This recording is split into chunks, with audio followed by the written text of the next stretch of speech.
There's been a lot of discussion recently whether the winter update could potentially be the last update we ever get for GTA 5 Online, but based on all the information we know, such as Rockstar's usual release cycle, as well as when they've confirmed GTA 6 to be dropping, I don't think it is. So first of all, let's go over Rockstar's usual release cycle when it comes to GTA Online updates. Typically, what Rockstar games do is they'll release one update within the summer, and then they'll release another update later in the year in December.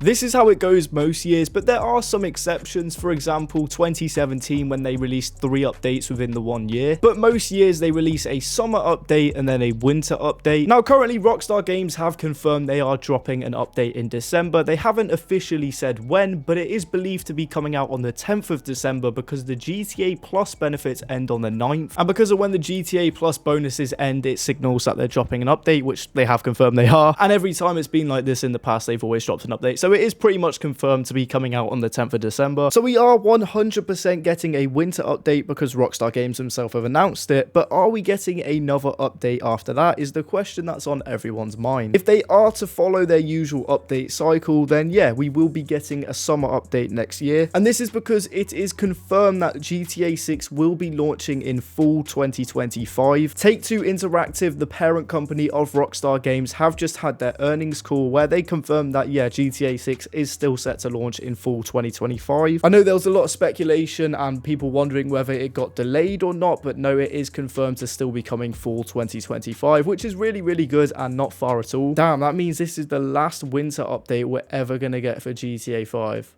That's kind of mad. But because the summer is before that, it leaves room for a summer update. But this is assuming that they strictly stick to their update cycle. They may very well not release an update at all, or release an update earlier perhaps. If we are strictly sticking to the update cycle, then yeah, there's a summer update next year. But in reality, anything could happen. But I do believe if this was the last update ever for GTA Online, that they'd market it as such. And part of me is hoping the last update will be like some grand finale, or they'll market it as the last one. Regardless of the scale of the update, it will be marketed as the last one. That's my hopes at least. And I just think if this was the last ever update for GTA Online, that they would have told us. Because it just seems like such a weird point to end the online story and just, you know, oh, Pavel's back and you're doing some missions. Bye-bye. You see how that seems kind of weird? And that brings on the next topic of conversation, which is scale in terms of the updates. Now, it's very likely the winter update is going to be a smaller scale update like the previous ones we've got, and that's absolutely fine. A lot of people have been complaining about updates within the last few years going, oh, they're so small, there's barely any content. And don't get me wrong, they are smaller, but you gotta think this is because barely anyone is working on GTA Online now. All of Rockstar's efforts are naturally going into GTA 6, making sure that game is in the best possible state for release. And I think most people would rather than put all the effort into GTA 6 and, you know, releasing massive updates in GTA 5 Online just for the game to go in a few years when GTA 6 comes out. Along the same topic of conversation, this brings Michael into the equation. Are we going to be getting Michael in the last DLC? Is it going to be a Michael themed DLC? Obviously, a few years ago, we had the Contract DLC, which was a massive success and brought back Franklin. Are we going to get something similar for Michael? Don't get me wrong, I would absolutely love a Michael DLC, and I think Ned Luke would love that as well, by the way he talks on Twitter. But it doesn't make sense for next summer for them to drop an absolute bombshell of a DLC. Massive DLC, Michael's back, loads of new content, just for a few months later, the game to essentially be abandoned in favor of GTA 6. So I do not think this is going to be a massive DLC along the same size as the Contract unless this releases earlier in the year. And maybe the last few updates have been particularly smaller because they want to release this as the big last update. And by dropping it earlier than usual, it gives people a few months to play around with this update, accept the game's going, and then, you know, it kind of be a gradual goodbye. Whereas if they released a massive update and then a month or two later, you know, GTA 6 comes out, it just doesn't make sense. It's kind of a waste of effort and a waste of an update. I would love for this to be a massive update. You know, I would love a massive farewell to GTA 5. Michael's back, you know, farewell to Michael. We can buy mansions. It's a retirement update. I would love that. That's the dream. And I might make a separate video going over, you know, my dream last update if you guys want me to make that video. But they could either make this one last big farewell update, or they could just make it one of the smaller ones we've got like in the last few years, because again, GTA 6 is then coming out. But realistically, that's all up for speculation, and the only people who know what they're going to do for the last update is Rockstar Games themselves. sell. I'm optimistic. I reckon they're going to cook with the last update, and I really hope it is a big update where they say farewell to the game and give it the send-off it deserves. I don't think anyone thought GTA 5 and GTA Online would be around for as long as it's been, and even like 12, 13 years later, the game is still massive. So the game deserves a proper farewell rather than a smaller update and that being it. That's just the way I see it, at least. But to sum things up, I am 99% sure that this winter update is not the last we've seen of GTA Online. I do believe we will be getting one final update at some point next year, but as for what the content of that update is and how big it is, I have no idea. Only time will tell, but it is a really good and exciting time to be a GTA fan. With GTA 6 just around the corner, we should be getting some more GTA 6 news soon. And of course, as sad as it will be to see it go, the end of GTA 5 Online is approaching. Well, at least support for GTA Online. I don't think they're just going to instantly pull the plug, you know, as soon as GTA 6 comes out, but I don't reckon they'll update it after it does. Anyways, guys, interested to hear your thoughts on the entire situation down below. What do you think Rockstar Games are going to do after this winter update? As well as if you have any video ideas, please feel free to comment them down below. Thank you all so much for the support recently on the channel as well. It is much appreciated. You guys are the best. With that being said, thank you all for watching, and I'll see you in the next one.